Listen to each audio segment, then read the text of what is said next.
Z Débrief, en partenariat avec InmacWstore.com, le spécialiste de l'équipement informatique pour les professionnels. Bonjour à tous et bienvenue pour ce nouveau Z Débrief, avec toujours Estelle à mes côtés pour vous donner les dernières infos de l'actualité numérique. Alors quel est le programme cette semaine ? Bonjour David, bonjour à tous. Eh bien cette semaine, il est question tout d'abord de la dernière acquisition de Microsoft dans le domaine de la santé. Vous allez le voir, c'est du lourd. On va aussi parler des salariés de Blade, la société française spécialisée dans le cloud gaming. Ils sont candidats à la reprise de leur propre entreprise placée en redressement judiciaire. Nous traverserons l'Atlantique pour savoir comment le FBI a nettoyé les serveurs Exchange compromis, et ce sans demander l'autorisation des administrateurs. On jettera aussi un coup d'œil à la guerre des prix que se livrent les opérateurs français sur les forfaits mobiles. Enfin, on vous donnera toutes les clés pour acheter le meilleur ordinateur qui servira pour la maison comme pour le bureau. Allez, le Z Débrief, c'est parti. Les dernières infos. Vous nous le disiez à l'instant Estelle, Microsoft a donc choisi d'investir le domaine de la santé en achetant Nuance Communication. La technologie de cette société utilise la reconnaissance vocale, l'intelligence artificielle et le traitement du langage naturel pour rationaliser les processus dans le domaine de la santé. Nuance et Microsoft travaillaient déjà main dans la main depuis 2019 avec un projet utilisant l'intelligence artificielle pour prendre en compte les interactions entre le médecin et le patient, produire des apports cliniques et automatiser la documentation ainsi que les dossiers médicaux électroniques. Et une des raisons du rachat de Nuance par la firme de Redmond, c'est la création par la société d'une nouvelle solution d'IA adoptée de plus en plus dans le domaine médical, la DAX, ou Dragon Ambient Experience. Oui, l'idée après ce rachat, c'est d'intégrer la DAX aux plateformes de télésanté et aux outils de collaboration de Microsoft comme Teams, un cocktail gagnant pour les deux entreprises. Il est maintenant question de la start-up française Blade, spécialisée dans le cloud computing via son service Shadow.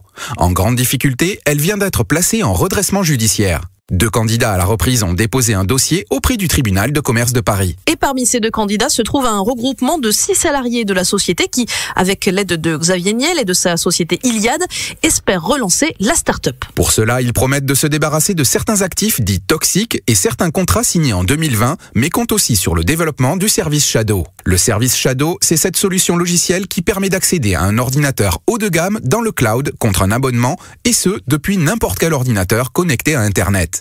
Il préconise aussi un renforcement de l'activité B2B avec le déploiement d'offres de bureaux à distance à destination des entreprises et du secteur de l'éducation, ainsi que la vente de puissance de calcul. Il souhaite aussi réévaluer les tarifs des utilisateurs pour favoriser les paiements récurrents. Le tribunal de commerce doit trancher avant la fin du mois.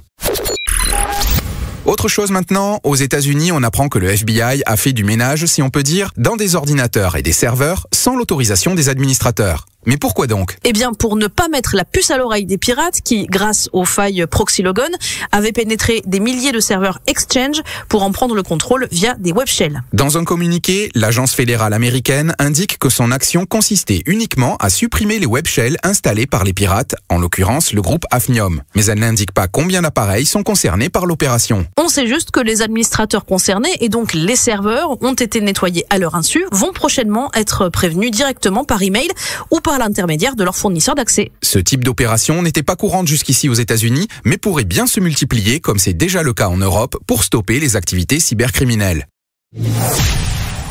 Aujourd'hui, en entreprise, la flexibilité et la mobilité sont essentielles pour répondre aux besoins d'interaction et de communication. Avec le PC Lenovo ThinkCenter Nano, optimisez l'espace de travail sans faire de compromis sur les performances et la sécurité. Plus petit qu'un livre de poche, il peut être déployé n'importe où avec un seul câble.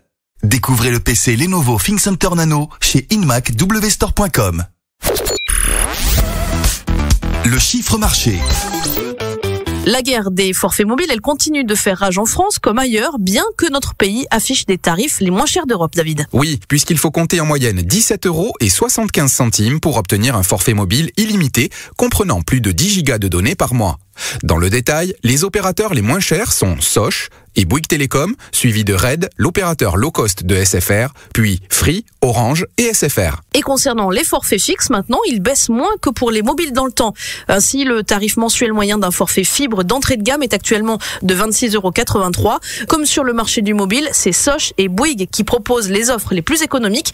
Viennent ensuite Red, Free, SFR et Orange. Et ces tarifs de forfait fixe ne devraient pas trop évoluer tant les opérateurs concentrent aujourd'hui leurs investissements sur le déploiement de la fibre plutôt que sur une guerre des prix. ça peut toujours être utile.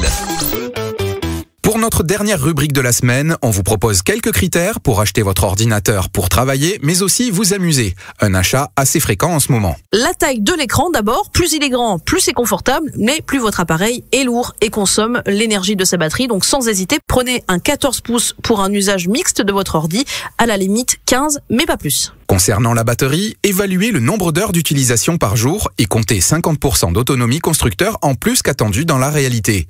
Concrètement, si vous utilisez votre ordinateur 10 heures loin d'une prise de courant, tablez sur un portable dont l'autonomie indiquée sur la fiche technique est de 15 heures ou plus. Du côté du processeur, à minima, prenez des Intel Core i5 ou AMD Ryzen 3. Ne descendez pas en dessous et écartez d'office les Celeron, Pentium, Core i3 d'entrée de gamme et les autres Athlon. Concernant l'espace de stockage, attention, les disques durs de grande capacité ne sont pas forcément le meilleur choix. Préférez pour plus de rapidité. Un SSD de 256 Go minimum, 512 Go c'est l'idéal.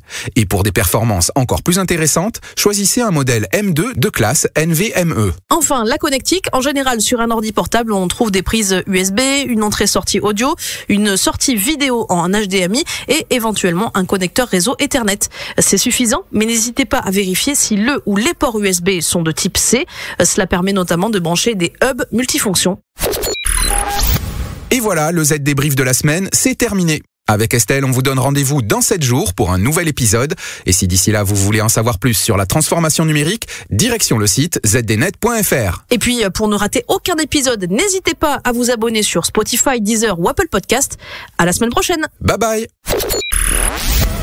Z Débrief, en partenariat avec InMacWstore.com, le spécialiste de l'équipement informatique pour les professionnels.